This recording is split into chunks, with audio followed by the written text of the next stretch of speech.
Hey everyone. Thanks for clicking. My name is Andrew. I'm 32 years old, and my family discovered I was a billionaire by watching the evening news while they were making fun of me at the dinner table. Before I tell you about the silence in that room, a silence so loud it could break glass, let me know where you're watching from in the comments below. It's always amazing to see how far these stories can travel. It was a Sunday, one of those perfect, crisp autumn Sundays in Bellevue, Washington, where the leaves are gold and the air smells like rain. My mom, Eleanor, always insisted on these family dinners. She called them a sacred tradition, but for me, they had become a monthly ritual of quiet endurance. I parked my 6-year-old Subaru behind my brother Ethan's gleaming new BMW and my sister Chloe's immaculate Audi. The car felt like me, reliable, unassuming, and completely out of place in this driveway. I took a deep breath before walking up to the door. I could already hear their laughter through the thick oak. It was the easy, confident sound of people who had never known what it felt like to be on the outside looking in, even in their own home.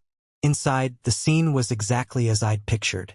My father, Richard, was holding a glass of scotch, listening intently as Ethan, my older brother, recounted some triumphant deal at Goldman Sachs. Chloe, a high-powered corporate lawyer, was nodding along, adding her own stories of courtroom victories.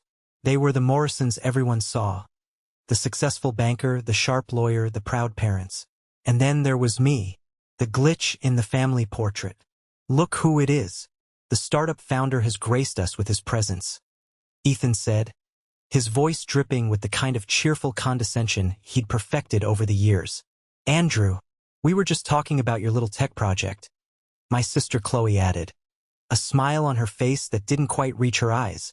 I think it's wonderful you have a hobby, Ethan continued, clapping me on the shoulder a little too hard. Keeps you busy. I just smiled, a small, tight smile I had mastered. It was my armor. I murmured a hello and went to help my mom in the kitchen. She gave me a hug, but her eyes were worried.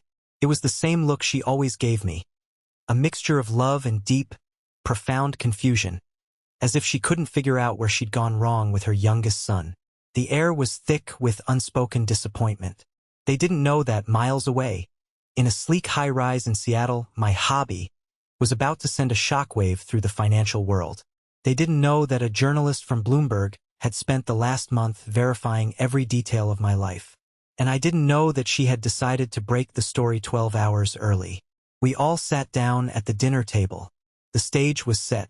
The players were in their positions, and the curtain was about to rise on the most uncomfortable and ultimately liberating night of my life. To understand the silence that was coming, the silence that changed everything, you have to understand the noise that came before it. Years and years of it. The noise started early. It was the constant, deafening sound of my brother Ethan's success. He was 2 years older, and from the moment he could walk, he was destined for greatness in my parents' eyes. He was the star quarterback, the student body president, the kid who got a full-ride scholarship to USC and then an MBA from Wharton. He was the golden child, and his glow cast a very long shadow. I was different. While Ethan was at football practice, I was in my bedroom with a second-hand computer my dad had brought home from his office. I wasn't interested in throwing a ball. I was interested in learning Python. I was fascinated by how a few lines of code could create a world, solve a problem, build something from absolutely nothing. To me, it was magic. To my family, it was a weird obsession. I remember one afternoon in high school, it must have been around Thanksgiving. Ethan came home holding a massive, gleaming trophy for winning the state championship. My parents were ecstatic. The trophy was placed on the mantel, front and center. My dad, Richard, had tears in his eyes. "That's my boy," he'd said, his voice thick with pride. "A true leader." Later that evening, I quietly showed them a small plaque I had won at a statewide programming competition. It wasn't shiny. It was just a piece of laminated wood with some text on it. My dad picked it up, squinted at it and said, "What's this thing?" "Some computer club award. It's for a program I wrote," I tried to explain. "It organizes data sets." "That's nice, son," he said, patting my shoulder before turning his attention back to Ethan's trophy. Just make sure you're keeping up with your real subjects. My mom was gentler, but just as confused. Andrew, honey, she'd say, you need to develop your social skills. You can't spend your whole life staring at a screen. Computers are just a hobby. It was the family mantra. It's just a hobby. A phase I would hopefully outgrow, like playing with Legos. They loved me, I know they did. But they didn't understand me. Not even a little. They saw the world through a very specific lens. A good college, a stable corporate job with a high salary, a clear path to a corner office. My path was a tangled mess of wires and code they couldn't comprehend. The only person who seemed to get it was my computer science professor in community college, Evelyn Reed. She was a brilliant, sharp woman who saw the spark in my eyes. After I aced her advanced algorithms class, she called me into her office. Andrew, she said, leaning forward, you have a gift. What you're doing isn't just schoolwork. You have a vision for how technology can work. Don't ever let anyone tell you that's not a real career. I felt a surge of hope. I convinced her to come to a parent-teacher meeting, thinking that maybe, if they heard it from an expert, they would finally understand.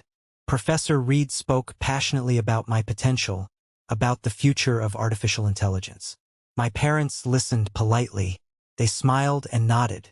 As we were walking to the car, my dad put his arm around me. She seems like a nice lady, he said. But let's be realistic. We have that whole college fund set aside for you. Let's not get distracted by these niche interests. You need a degree that leads to a real promotion, a real career. That was the moment I realized I was completely on my own. They weren't just uncomprehending. They were actively discouraging me. They believed they were protecting me from failure, but what they were really doing was building the walls of my cage. That night, I sat in my room, the sound of my family laughing downstairs feeling like it was coming from another planet. And I made a decision. If they weren't going to believe in my world, I would have to build it myself, brick by digital brick. They thought it was a phase, a weird hobby. They had no idea I was building my escape. At 19, I took the first real leap. I dropped out of community college. To my family, this was not a brave step towards a dream. It was a catastrophic failure. It was the ultimate confirmation of all their fears. You're throwing your life away, my father yelled, his face red. We had a college fund for you, a future. For this? For some pipe dream you cooked up in your bedroom. It's not a pipe dream, Dad. It's a company, I said, my voice barely a whisper. My first startup was a disaster. It was a social media analytics tool that was, frankly, ahead of its time. I poured my meager savings into it, worked 18-hour days from a tiny, windowless office, and after a year it imploded. I was broke and utterly humiliated. The phone call from Ethan was worse than going bankrupt. Heard about your little venture, he said, no sympathy in his voice. Look, Andy, I get it. You wanted to try something. But maybe it's time to accept that this startup thing isn't for everyone. I can make some calls, maybe get you an entry-level IT job at the bank. It's a real job, with a real salary. Every word was a perfectly aimed dart. The implication was clear. You failed.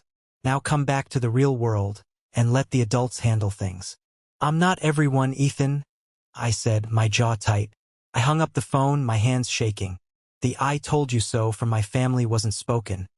But it was in every look, every concerned sigh, every suggestion that I should get my life back on track. My second startup lasted 18 months before it ran out of cash. This time, I didn't even tell them the details.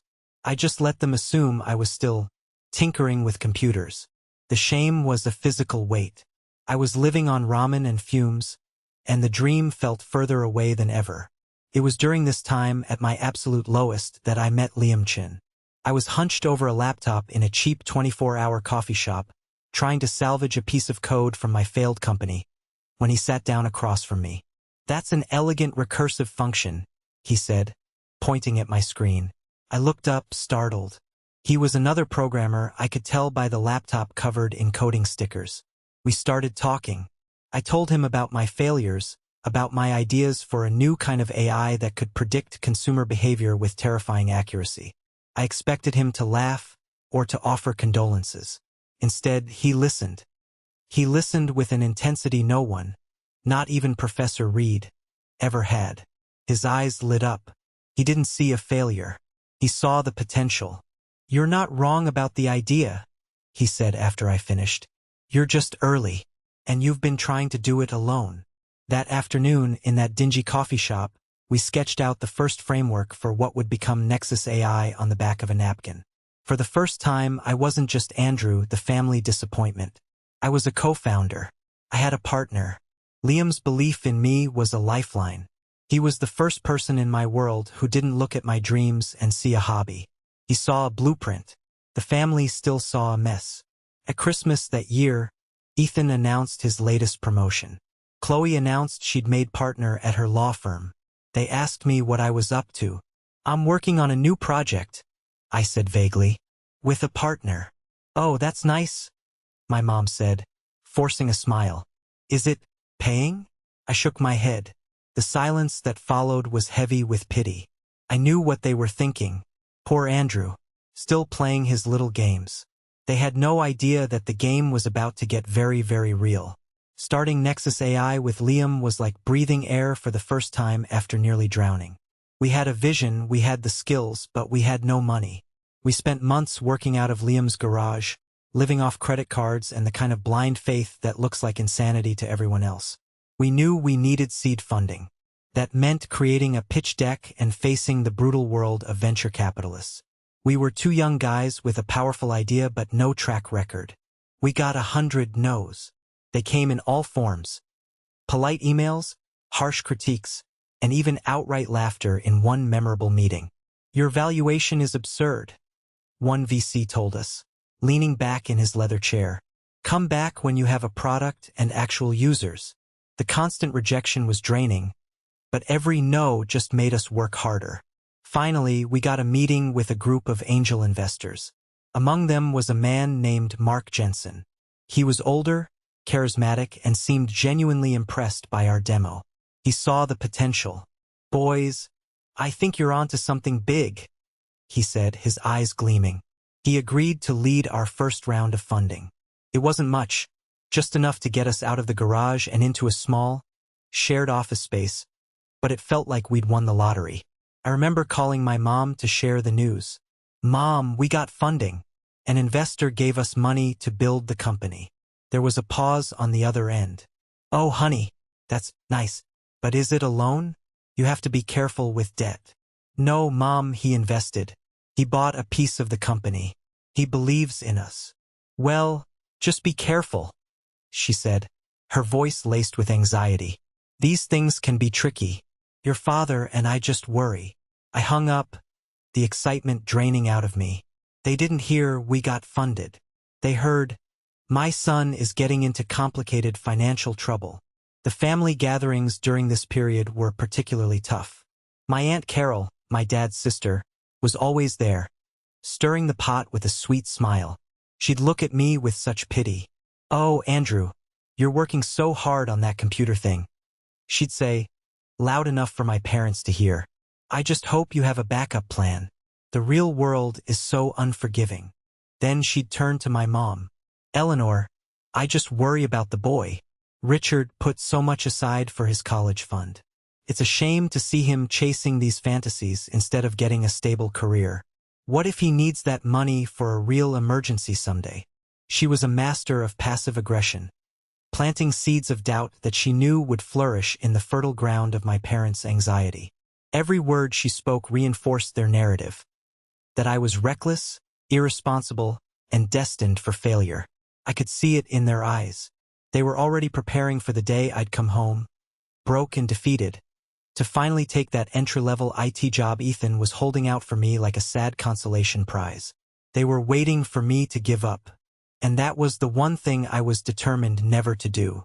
With Mark Jensen's seed money, Nexus AI started to crawl out of the primordial ooze. We hired our first 2 employees, Maria and Ben, and finally had a working prototype. We landed a few small clients, then a few mid-sized ones. For the first time, we had revenue. It wasn't much, but it was proof. It was real. This small success, however, put us on the radar. In the tech world, That's both a blessing and a curse. It meant we attracted not just clients, but also predators.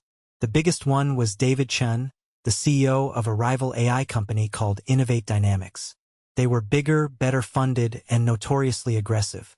I knew we were in trouble when I heard David Chun had reached out to Liam directly. Liam told me about it immediately. "He wants to have lunch," Liam said, looking uneasy. "Just a friendly chat between two top engineers in the field." "There's nothing friendly about David Chun," I warned him. "He's a shark. He'll smell blood in the water." Liam went to the lunch. I trusted him, but I couldn't help the knot of anxiety twisting in my stomach. Our company was still fragile. Liam wasn't just my co-founder. He was the lead architect of our entire system. Losing him wouldn't be a setback. It would be a death blow. 2 hours later, Liam walked back into our tiny office. He looked pale. He sat down and was silent for a full minute. My heart was pounding. "He offered me a job," Liam said finally. "I figured," I replied, trying to keep my voice steady. "No, you don't understand," Liam said, looking me straight in the eye. "He offered me a package that is life-changing. A 7-figure salary, a huge signing bonus, a vice president title. He said Nexus AI is a sinking ship and I should get on a lifeboat before it's too late." I felt the blood drain from my face. That was an offer I couldn't even dream of matching. We were barely paying ourselves enough to cover rent. For a moment, I saw it all fall apart. The long nights, the sacrifices, the ramen noodles, all for nothing. "He wants me to bring our core algorithm with me," Liam continued quietly. "He said he'd double the signing bonus if I did. So that was the play. Not just to hire my best engineer, but to steal the very soul of our company." It was a kill shot. I looked at Liam, my friend, my partner. Couldn't be angry. I could only be honest. "Liam, I can't compete with that offer. You know our financials. We're running on fumes. If you want to take it, I'll understand. You have a family to think about." Liam stared at me, and then he did something I didn't expect. He laughed. It wasn't a happy laugh. It was a short, sharp, incredulous bark. "Take it?" he said, shaking his head. "Andrew, did you really think I would?" I told him to take his 7-figure salary and his lifeboat and shove it. I told him we're not building a lifeboat. We're building a battleship. The relief that washed over me was so intense I felt dizzy. "Why?" I asked, my voice hoarse. "He was offering you everything." "He was offering me a job," Liam corrected me. "You and I? We're on a mission. I didn't get into this to be a wealthy vice president at someone else's company. I got into this to build Nexus AI with you." That was the moment I knew we were going to make it. David Chun had tried to break us, but he had only made us stronger. He had tested the foundation of our company, and it had held firm. The loyalty Liam showed me that day was worth more than any venture capital. It was the rock on which we would build everything that came next. Just when we thought we had weathered the worst of the storm, a new threat emerged, this time from within.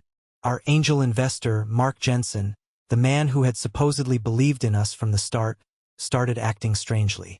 He called for more meetings, demanded more frequent and detailed reports, and his friendly demeanor was replaced with a sharp, critical edge. "The burn rate is too high, Andrew," he'd say during our weekly calls. "The client acquisition cost is not sustainable." At first, I thought it was just the normal pressure from an investor. But then the comments became more personal. "Are you sure you have the experience to lead this company through its next phase?" he asked one day. "Maybe you need a more seasoned CEO, someone with a stronger business background." Liam and I were getting nervous. We were approaching the end of our seed funding. We were in that terrifying period that startups call the Valley of Death, where you have a product but not enough revenue to be self-sustaining, and you desperately need your next round of funding to survive. Mark knew this, and he decided to use it to his advantage. He called an emergency board meeting. There were only 5 of us on the board, me, Liam, Mark, and 2 other small investors he had brought in. The agenda he sent out was vague. Discussion of company leadership and strategic direction. My stomach sank. I knew exactly what was coming. The meeting was in a sterile, rented conference room. Mark didn't waste any time. "Gentlemen," he began, "I'm concerned. I believe in Nexus AI's technology, but I've lost faith in its current leadership. Andrew is a brilliant programmer, but he is not a CEO. We are burning through cash, and we need a firm hand to guide us to profitability. Therefore, I am proposing a motion to remove Andrew Miller as CEO and begin a search for an experienced replacement." It was a corporate assassination attempt. I was stunned. The man who had smiled and shaken my hand in our first meeting was now trying to steal the company I had bled for. I looked at the two other investors. They wouldn't meet my eyes. Mark had clearly gotten to them beforehand. "This is insane." Liam cut in, his voice shaking with anger. "Andrew is this company. His vision is the only reason any of us are in this room." "Vision doesn't pay the bills," Mark said coolly. "It's a simple vote. All in favor of the motion." Mark raised his hand. His two allies followed suit. It was 3-2. I was out. Just like that. My throat closed up. I felt a cold, hollow dread spread through my chest. This was it.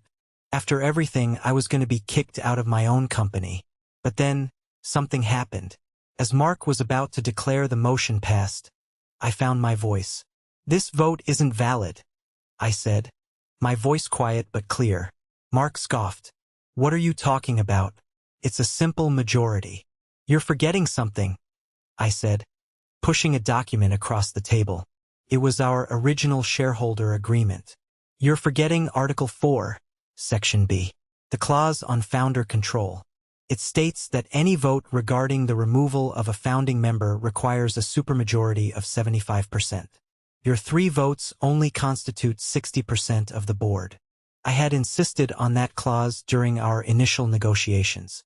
My lawyer at the time, a guy fresh out of law school who gave me a discount, said it was a long shot, but we should try. I had almost forgotten about it.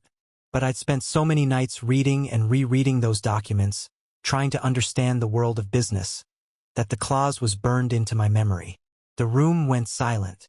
Mark snatched the paper and his face went from smug to purple with rage. He had underestimated me. He saw me as a naive kid, a coder who didn't understand business. He never imagined I would have protected myself. The motion failed. The coup was over. Mark and his allies stormed out of the room. We had won, but barely. That day, I learned a brutal lesson. The sharks don't always circle from the outside. Sometimes they're the ones you let into the boat. Surviving Mark Jensen's attempted coup was a wake-up call. We were alive, but we were still bleeding money. We bought out Mark's shares at a valuation that nearly crippled us. A move fueled by equal parts desperation and defiance. We were free of him, but we were more desperate for funding than ever. We had maybe 3 months of runway left before we'd have to shut everything down for good. Our only hope was to land a whale. A client so large, so prestigious, that their business alone would make us profitable and attract new investors.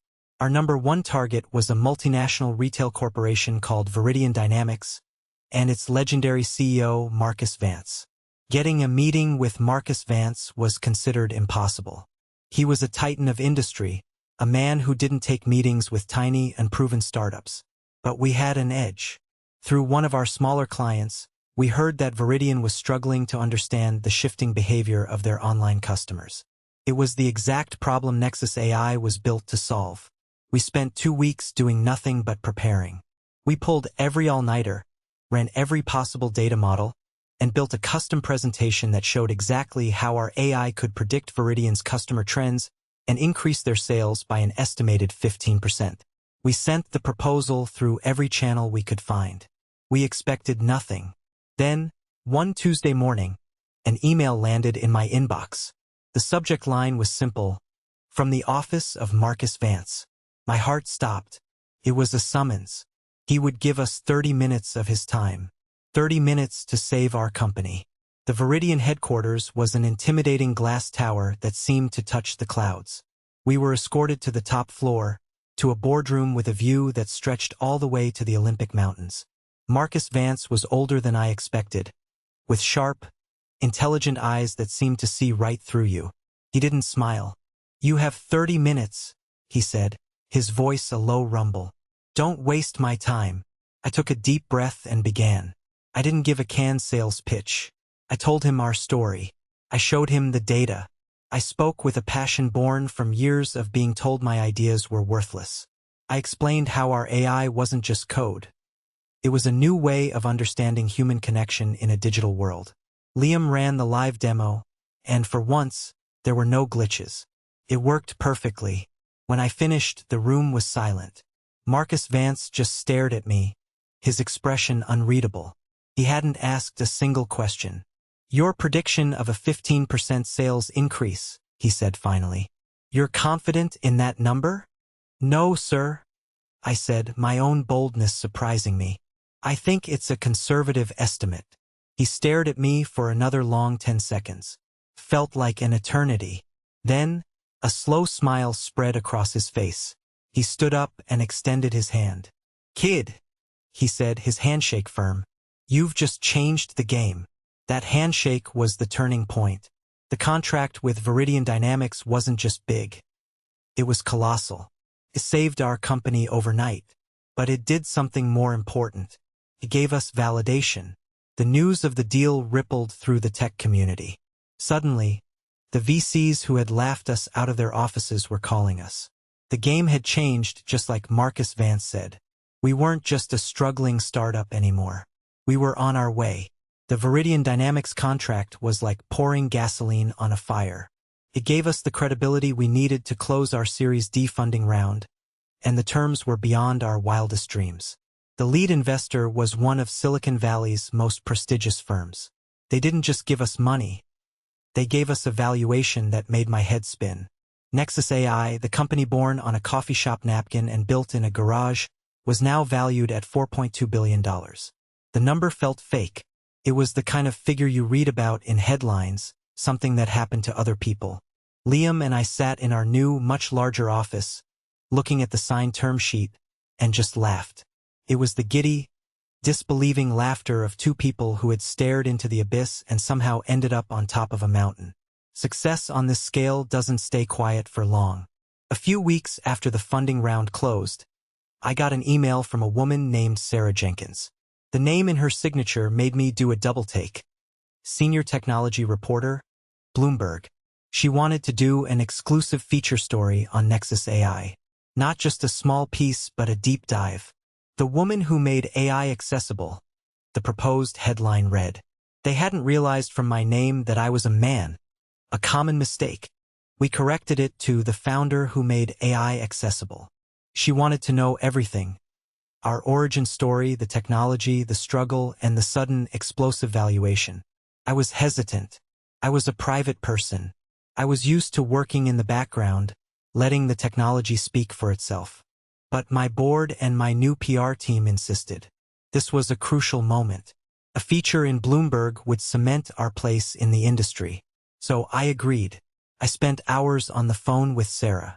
She was brilliant, sharp, and incredibly thorough. She grilled me on every detail. She interviewed our clients, including Marcus Vance. She spoke to our early employees. She even talked to some of the VCs who had initially rejected us. She was piecing together the entire puzzle of our journey. Throughout the entire process, I didn't say a word to my family. What was I supposed to say? Hey Mom, Dad, you know that little hobby of mine? Well, Bloomberg is writing an article about how it's worth more than a small country's GDP. They would never believe me. It would just sound like another one of my fantasies. Their skepticism had become such a core part of our dynamic that I didn't know how to interact with them without it. Every time they asked what I was up to, I gave my standard vague answer. Oh, just busy with work. The day before the article was scheduled to go live, Sarah called me. Andrew, everything is fact-checked and ready. It's a great story. We're also running a short segment on the TV broadcast tomorrow evening to promote the article. Just giving you a heads up. A TV segment. I hadn't expected that. A flicker of unease went through me, but I pushed it aside. What were the chances my family would even see it? They usually watched the local news, not a business channel. It would be fine. I had managed to keep my two worlds, The world where I was a CEO and the world where I was a disappointment, completely separate for years. I saw no reason for that to change now. The text message arrived on a Thursday afternoon, right in the middle of a frantic pre-launch meeting for our new software update. It was from my mother. Family dinner Sunday at 6. Don't be late. Your father has news. My heart sank. A regular family dinner was bad enough. A family dinner where my father had news was a recipe for a truly miserable evening.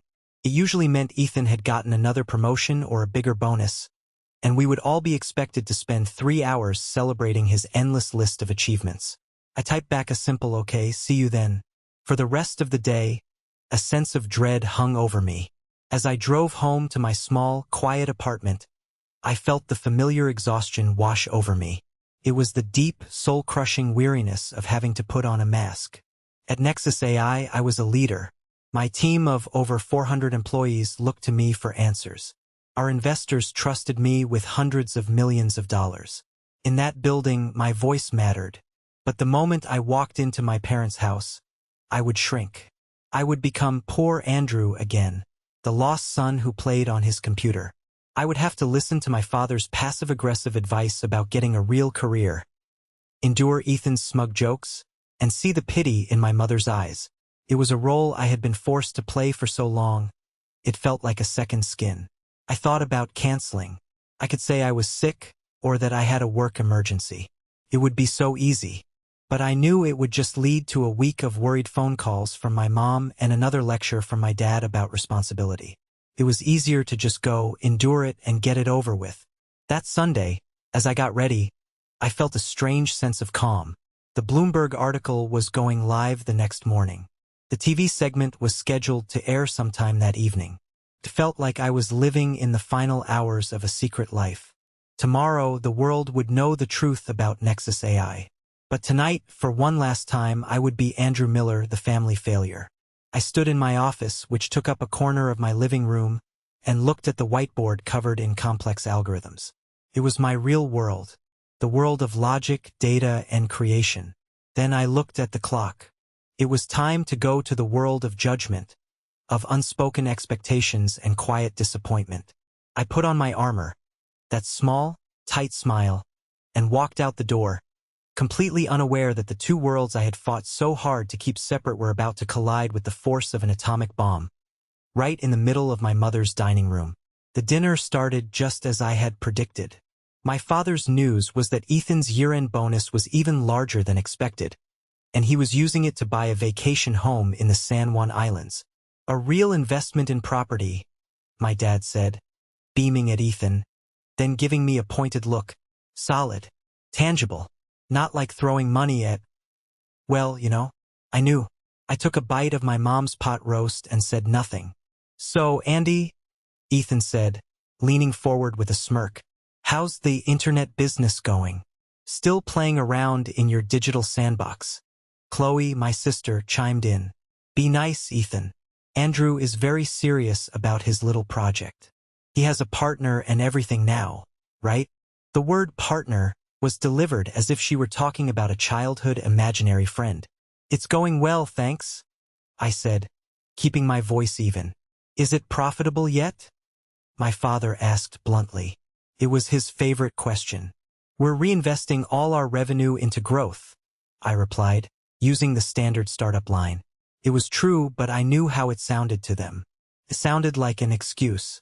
It sounded like, "No." Ethan laughed. "That's a classic. I hear that from guys whose companies are about to go under. It's the polite way of saying you're broke." "I'm not broke, Ethan." Okay, he said, holding up his hands in mock surrender. "So you're paying yourself a decent salary then?" The word hung in the air. Salary. To them, it was the ultimate measure of worth. A steady paycheck from a reputable company. That was success. "It's not really about the salary right now," I started to explain. "It's about building asset value, about equity." My father cut me off. "Equity in what, Andrew? A website? You can't pay a mortgage with a website." He shook his head, a look of genuine frustration on his face. "I just don't get what you do all day. Your mother and I, we worry. You're 32 years old. It's time to grow up and get a real job. It's not too late. You could still have a decent career. Every word was a familiar sting. I had heard this speech 100 times. I usually just absorbed it, letting it wash over me. But tonight was different. Tonight, I knew something they didn't. It felt like watching a movie where I was the only one who knew the ending. I think it's amazing that he keeps at it, Chloe said, her voice full of the kind of condescending praise you'd give a child who made a messy drawing. It shows persistence. Ethan took a long sip of his expensive red wine. I guess, he said with a sigh, but there's a thin line between persistence and delusion. At some point, you have to look at the facts. My career trajectory is a straight line up. Chloe is a partner at one of the top law firms in the state. And you, Andy, you're stagnant. It's not a growth trajectory. It's a flat line. He leaned back, satisfied with his pronouncement. My father nodded in agreement. My mother looked down at her plate, her silence a form of assent.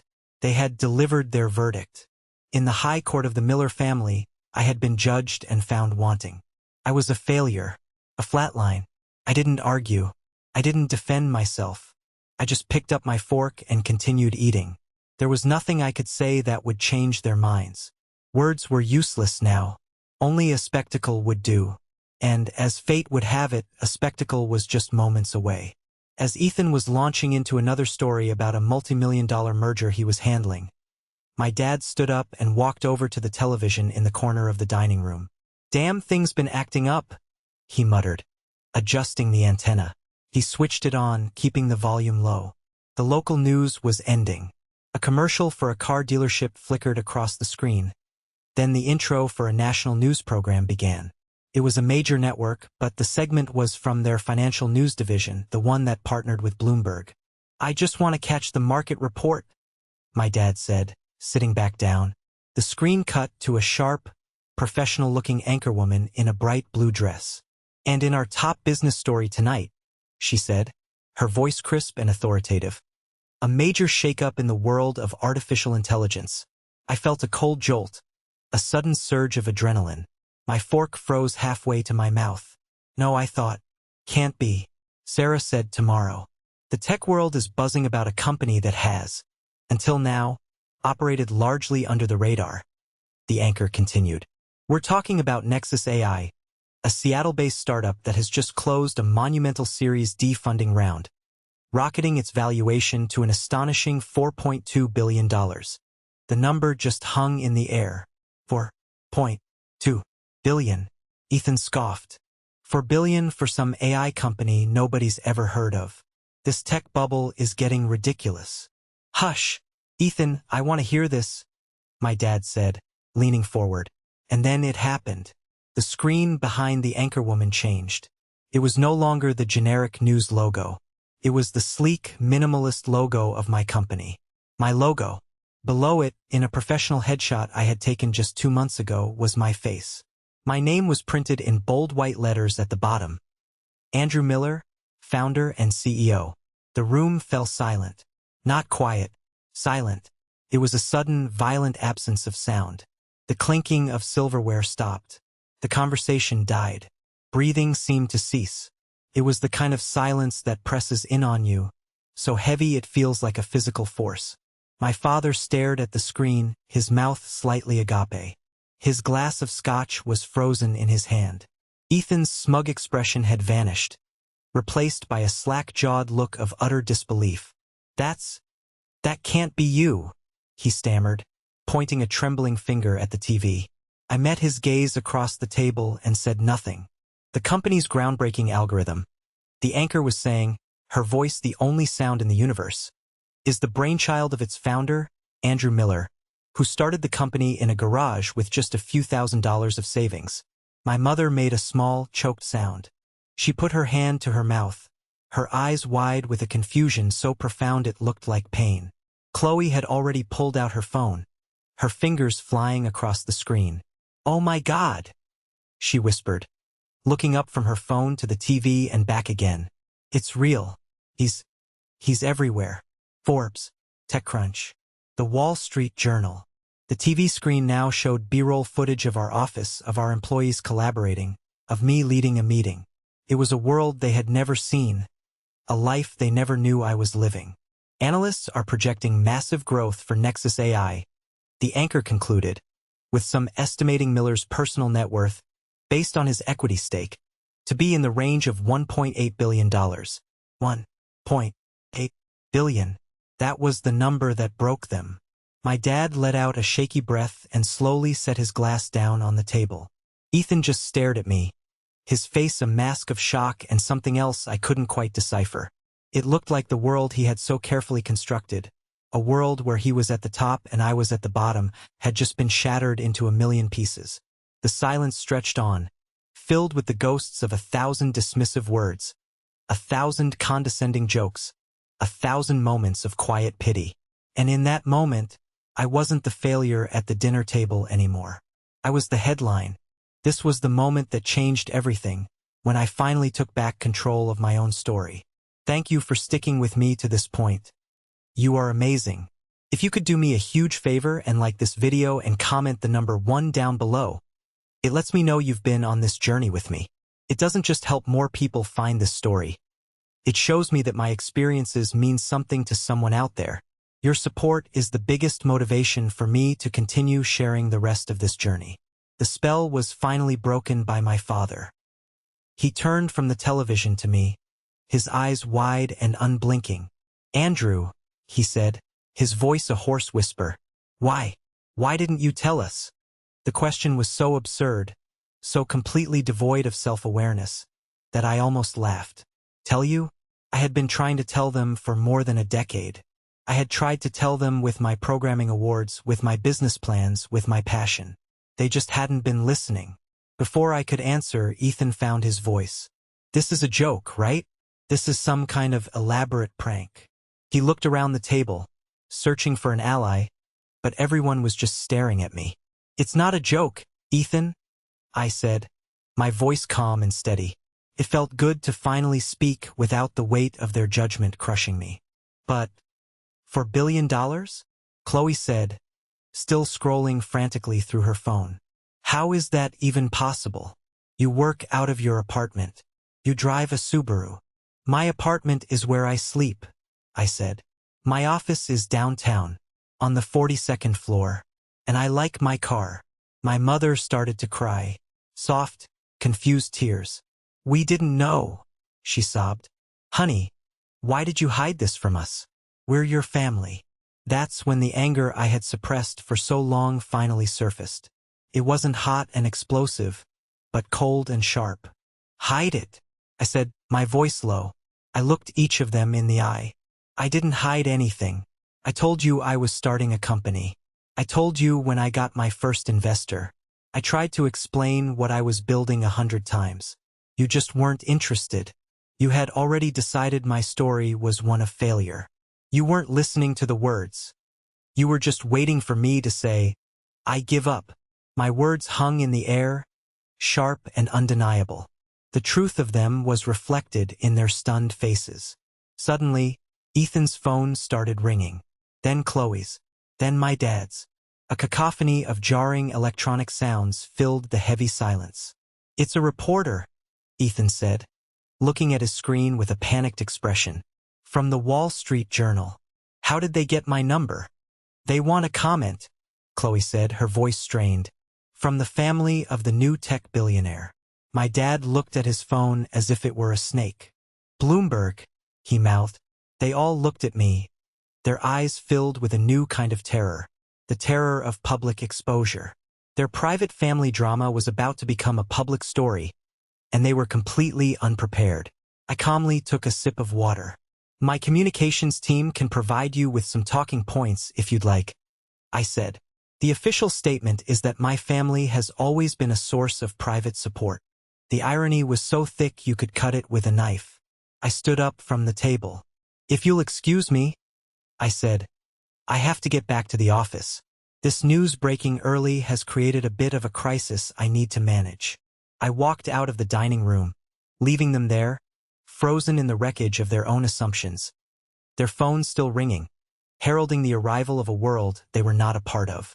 I was in the hallway, putting on my jacket, when I heard my mother's panicked voice from the kitchen. She was on the phone, speaking in a hushed, frantic tone. I knew I shouldn't listen, but I couldn't help it. I stopped, my hand on the doorknob. "Carol, you won't believe what happened," she was saying, her voice cracking. "It's Andrew. The TV said he's a billionaire." "A billionaire, Carol? We had no idea." There was a pause as my Aunt Carol, no doubt, reacted on the other end. "I don't know what to do," my mom continued, her voice rising in hysteria. "The reporters are calling. What are we supposed to say? We treated him so terribly. Richard always said his business was a joke." Another pause. I could imagine my aunt's saccharine, calming voice trying to smooth things over. "But we should have supported him," my mother cried, and what she said next hit me like a physical blow. "I feel sick. I remember when he was just starting out after his first company failed. Richard was going to give him $20,000 from his savings. Just a small loan to help him get back on his feet. Richard felt so bad for him. My breath caught in my throat. I had no idea. My father had considered helping me? After all the lectures, all the disapproval. He had actually thought about it? And you know what you said, Carol?" My mom went on, her voice dropping to a conspiratorial whisper laced with dawning horror. "I remember it so clearly. You told him it would be like throwing money into a bonfire. You said, 'Richard, you'd be enabling his delusion. Don't throw away part of Andrew's inheritance on some childish fantasy. Sometimes you have to let them hit rock bottom to learn.' And Richard listened to you. He put the checkbook away." I leaned against the wall, the strength gone from my legs. Aunt Carol. My sweet, concerned Aunt Carol. It wasn't just passive-aggressive comments at dinner. It was active sabotage. She had stood between me and the one small gesture of faith my father had been willing to make. She had whispered poison in his ear, cloaking it as concern, and he had listened. That single act had reinforced his belief that I was a lost cause. It had solidified the family narrative for years to come.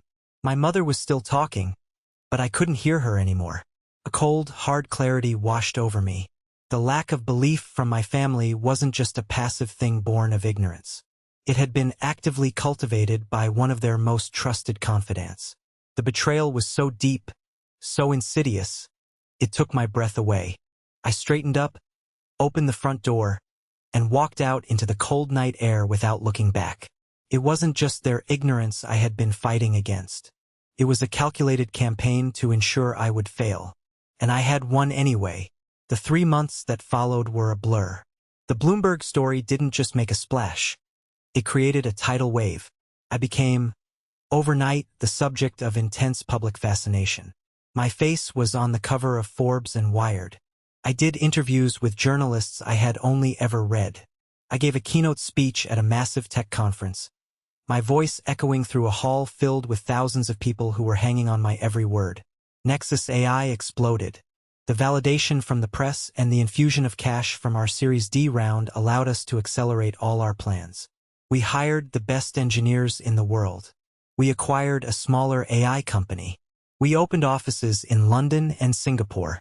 I was living a life I had only ever dreamed of, working 20-hour days fueled by caffeine and pure adrenaline. My little project had become a global enterprise. My personal life, however, was strangely quiet. I didn't buy a mansion or a fleet of supercars. I stayed in my same apartment, though my assistant, Ben, kept trying to convince me to move. I still drove my Subaru. The money was just a number on a screen, a tool to build my vision. It didn't feel real. What also didn't feel real was the barrage of messages from my family. They started the morning after the dinner. Long, rambling texts from my mother filled with apologies and regret. Awkward, formal emails from my father saying he was immensely proud and would love to talk. And a single, shocking text from Ethan that just said, "I am so sorry. I was a complete ass." I read them all, but I didn't reply. I didn't have the energy or the emotional bandwidth to deal with it. It was too much too soon. Their sudden reversal felt cheap. They weren't proud of me. They were impressed by the number. They were reacting to the headlines just like the rest of the world. For years, I had craved their approval. A single "we believe in you." Now that I had it, I found that it didn't mean anything. It had arrived too late. One evening, after a particularly grueling week of back-to-back meetings, I was scrolling through my phone and saw an article about my family. A local paper had done a small piece on them. It had a photo of my parents outside their house, looking proud and slightly bewildered. The article quoted my father saying, "We always knew Andrew was special. We gave him the freedom to follow his passions." I felt a bitter laugh escape my lips. The revisionist history had already begun. They were recasting themselves as the supportive parents of a tech prodigy. A few days later, Liam and I were in my office late at night, planning our next quarter. "Your family reached out?" he asked gently. I nodded. "They're trying. Are you going to talk to them?" I looked out the window at the glittering expanse of Seattle. The city lights looked like a vast network of possibilities. "I don't know," I said honestly. "What do you say to people who only learned to see you when the rest of the world told them you were worth looking at?" Liam didn't have an answer. He just put a hand on my shoulder. He understood. He had been there in the garage. He had seen the tears of frustration after a brutal phone call with my father. He knew the truth. I knew that eventually I would have to face them. But not yet. For now, I needed to live in this new world, the one I had built for myself. A world where my value wasn't determined by a family dinner, but by the work I was doing and the future I was creating. I needed to learn to be the person everyone thought I was, without forgetting the person I had been when no one was watching. After nearly 4 months of radio silence from my end, I finally agreed to see them. Not at their house, not on their turf. I told them to come to the Nexus AI headquarters on a Friday afternoon. They arrived together, my mother, my father, Ethan, and Chloe, looking completely out of place in our lobby of glass, steel, and bustling young employees. Ben, my assistant, escorted them up to the 42nd floor. As they stepped out of the elevator, they were met with a panoramic view of the city and a workspace buzzing with energy. I saw them exchange wide-eyed glances. This was real. I met them at the conference room. I was polite but distant. "This is incredible, Andrew," my father said, his voice full of awe as he looked around. "It's a long way from the garage," I said simply. We sat down at the long mahogany table. For a few moments, no one spoke. Then my father cleared his throat. "Son," he began, there's no easy way to say this. We were wrong. About everything. We were blind and I am so deeply sorry." His voice cracked on the last word, and I saw tears welling up in his eyes. It was the first time in my life I had ever seen my father cry. My mother was already weeping softly into a tissue. "We thought we were protecting you," she whispered. "We were so afraid you would fail that we never gave you a chance to succeed. Can you ever forgive us?" I looked at them, and for the first time, I didn't see the titans of judgment who had haunted my past. I just saw 2 aging parents who had made a terrible mistake. Then Ethan spoke, and his voice was raw with a humility I had never heard from him before. "I wasn't trying to protect you," he said, looking me straight in the eye. "I was jealous, and I was arrogant. My whole life I was the successful one. It was my identity. I couldn't stand the idea that you, my weird little brother who played with computers, might be building something I couldn't understand. It was easier to tear you down than to admit I was wrong. It was pathetic, and I'll be ashamed of it for the rest of my life." Chloe nodded, her own eyes red. "We all followed his lead. It was a toxic family dynamic, and you were the one who paid the price for it. There's no excuse. Their apologies were real. I could feel it. They weren't just saying what they thought I wanted to hear. The shock of the past few months had forced them into a painful but necessary self-reflection. I took a deep breath. "I appreciate you saying all this," I said, "and I meant it. But you have to understand something. The money, the valuation, that's not what this was about. I don't need you to believe in my success. I needed you to believe in me. When I was broke, when I was failing, that's when it would have mattered." "We know," my father said quietly, "and we will spend the rest of our lives trying to make it up to you if you let us." It wasn't a magic fix. A decade of damage couldn't be undone in a single conversation. But it was a start. It was a crack in the wall that had stood between us for so long. For the first time, we weren't playing our old, tired roles. We were just a family, sitting in a conference room high above the city, trying to figure out how to put the pieces back together. We talked for another hour. They asked questions, real questions about my work, about the struggles, about Liam, about the vision for Nexus AI. For the first time, they were actually listening. As they were getting ready to leave, my father paused at the door. "That reporter from Bloomberg," he said. "She asked you what your biggest challenge was in building the company. I saw the interview online." I nodded, remembering the question. "You didn't mention the lack of funding, or the competition, or the investors who tried to betray you," he continued, his voice soft. "You said the biggest challenge was the loneliness." I held his gaze. "It was," I said. He just nodded, a world of regret in that simple gesture, and then they were gone. I stood alone in the conference room, looking out at the city as the sun began to set, painting the sky in shades of orange and purple. The journey had been incredibly, profoundly lonely. But in that loneliness, I had found something I never would have discovered otherwise. Myself. I had learned to trust my own instincts, to rely on my own resilience, to be my own source of validation when the world, and my own family, offered none. The truth is, their approval, as much as I once desperately craved it, was never going to be the thing that made me succeed. My success came from a place deep inside me, a stubborn, unyielding belief in what I was building. It came from the support of the few people who saw me clearly, like Professor Reed and especially Liam. It came from the fire forged in the crucible of their doubt. I realized the real victory wasn't the moment my face appeared on the television screen. The real victory wasn't the shocked looks on their faces or the jaw-dropping valuation. The real victory happened years ago, in a dusty garage, when I chose to believe in myself even when no one else would. It happened every single day that I got up and chose to keep building, to keep fighting, to honor my own vision against a constant barrage of skepticism. My family's apology was the closing of a painful chapter, but it wasn't the climax of the story. The climax had been happening all along, in quiet moments of solitary work and defiant hope. They believe in me now because Bloomberg and Forbes and the Wall Street Journal told them to. They believe in the $4.2 billion number. But I had to believe in myself when my net worth was negative and my only asset was an idea. In the end, my family wasn't the source of my doubt or my motivation. They were just the last to know that I was right all along. Thank you so much for listening to my story. I hope it resonated with you in some way. It's a strange and difficult journey when the people closest to you don't see the path you're on. Have you ever had to fight for a dream that no one else understood?